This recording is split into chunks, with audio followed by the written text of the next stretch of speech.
ब्रह्म कुमारीज में जो नए नए आत्माएं 7 दिन का कोर्स करने जाते हैं, उनको क्या भगवान बाप का परिचय मिल पाता है प्रैक्टिकल में? नहीं ना। कैसे? पहले समझानी देनी है त्रिमूर्ति के ऊपर कि इसमें बाप भगवान कौन है। ब्रह्मा कुमारी में सिर्फ त्रिमूर्ति का चित्र रखा गया है, लेकिन ये 3 मूर्तियों में सिर्फ एक मूर्ति ब्रह्मा नाम रूपधारी को मानते हैं और महत्व देते हैं। बाकी के 2 मूर्ति विष्णु और शंकर को नहीं मानते हैं, ना महत्व देते हैं। कहते हैं कि हम ही ब्रह्मा हैं, हम ही विष्णु हैं, हम ही शंकर हैं, हम ही सब कुछ हैं। हमारी दृष्टि से सृष्टि का परिवर्तन होगा। अगर उनको पूछा जाए, अगर ये बात है तो आपकी ब्रह्मा कैसे साकार में हो गया? दादा लिखराज ब्रह्मा, उसको भी उड़ा देनी चाहिए थी ना। अगर आप ब्रह्मा कुमारी ही सर्वे सर्वा हों, तो इतने ढेर सारे विष्णु और शंकर की मूर्ति और मंदिर भारत वर्ष में कैसे आ गए? ये सब किनके यादगार हैं? लेकिन बा कहते ब्रह्मा अभी सूक्ष्म बतनबासी है। जैसे आप ब्रह्मा के द्वारा स्थापना कहते हो, वैसे विष्णु के द्वारा पालना, शंकर के द्वारा विनाश भी तो कहते हो ना। इधर के द्वारा शब्द क्यों लगाते हो? इसका अर्थ यही तो होता है, वो दोनों पर्सनैलिटी भी कोई ना कोई साकार में है। आप त्रिमूर्ति शब्द क्यों कहते हो भाई?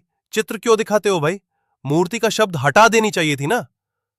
अगर आप उनको पूछते हो ये मूर्ति क्या होता है थोड़ा बताओ, क्या वो बता पाते हैं? नहीं ना। मूर्ति माना क्या?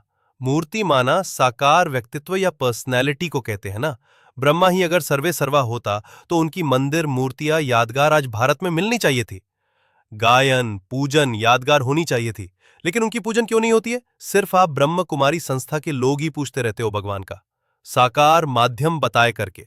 बाकी के जो 2 मूर्ति जिनकी पूजन रोज होती है, उनकी कोई भी जिक्र नहीं है आपकी संस्था में, कोई महत्व नहीं रखते हो।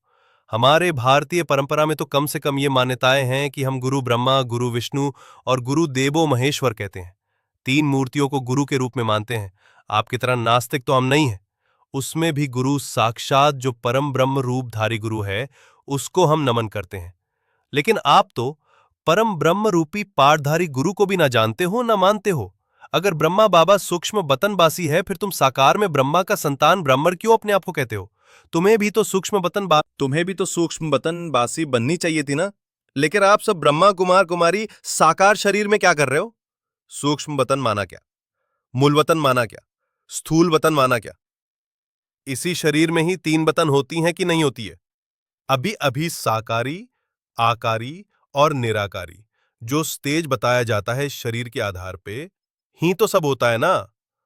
यानी शरीर ही बतन है जिसमें मनबुद्धि रूपी आत्मा अपने आप को मनन चिंतन रूपी स्टेज में अनुभव कर सकती है।